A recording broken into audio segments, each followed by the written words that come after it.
Comme vous le savez, les enjeux de formation pour l'Afrique et dans le monde de l'industrie d'une manière générale est absolument primordial. Nous sommes aujourd'hui environ 1 milliard d'habitants, un peu plus, et nous devons être plus de 2 milliards horizon 2050, avec à peu près 800 millions d'actifs qui vont devoir rentrer dans le marché de l'emploi,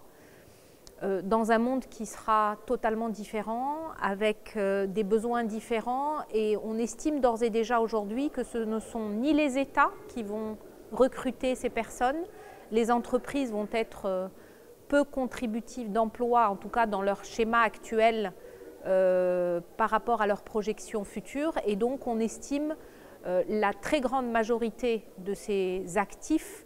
rentrer dans le monde de l'auto-entrepreneuriat ou dans la PME, PMI qu'ils devront probablement eux-mêmes créer. Et donc, ces skills que nous attendons pour le futur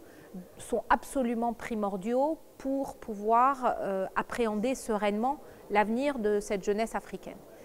Une institution comme l'École centrale Casablanca rentre absolument dans cette vision, puisque au-delà du fait que nous formons des ingénieurs de très haut niveau, des ingénieurs généralistes qui sont censés appréhender toutes les sciences de l'ingénieur d'une manière générale, nous devons aussi nous préparer à cette vision disruptive, à cette capacité qu'a l'Afrique de prendre d'autres chemins que ceux qui ont été pris par nos prédécesseurs en Europe ou en Occident, voire même en Asie, pendant 2 siècles. Et donc, cette vision disruptive, cette capacité à gérer, par exemple, l'énergie différemment. Aujourd'hui,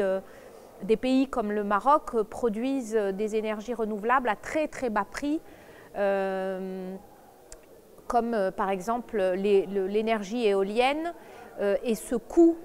de la matière, ce coût des facteurs, ce coût des ressources doit être pour nous un énorme avantage qui doit impérativement nous permettre de ne pas copier, mais de faire différemment pour créer cette économie du futur, ces métiers du futur, cette entreprise du futur qui soit différente. Et pour ce faire, ce dont on se rend compte, c'est que nous, établissements ou institutions de formation, nous faisons ce que nous pouvons en termes pédagogiques pour apporter de nouveaux skills. On n'enseigne pas que des sciences ou des mathématiques ou de la physique, nous enseignons de la philosophie des sciences, nous enseignons de l'épistémologie, nous enseignons du droit, nous enseignons du leadership. Ça, c'est pour être capable d'appréhender le futur. Sachant que quantitativement, nous avons également un très gros travail, puisque aujourd'hui, il existe à peu près un ingénieur pour 10 000 habitants en Afrique, quand des pays comme le Canada ou la Chine en ont plutôt 50 pour 10 000 habitants. Donc on voit bien le gap quantitatif et qualitatif qu'il va falloir mener. Et les institutions, comme je le disais, vont avoir un rôle, mais ils ne pourront pas tout remplir comme rôle. Donc les États, eux, doivent travailler sur la partie prévisionnelle, sur la partie formation et financement de ces formations, même si l'entreprise privée et les institutions financières peuvent également aider, mais et surtout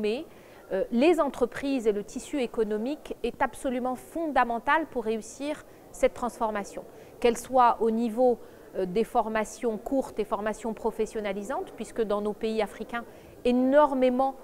d'échecs viennent déjà avant l'obtention du diplôme secondaire, et donc ça, il y a un gros travail qui doit être fait par les entreprises pour s'approprier la formation professionnelle et être impactante, mais également dans la formation supérieure, puisque ce sont ces entreprises qui doivent nous commanditer leurs besoins ou prévoir leurs besoins. Ce sont ces entreprises qui doivent nous dire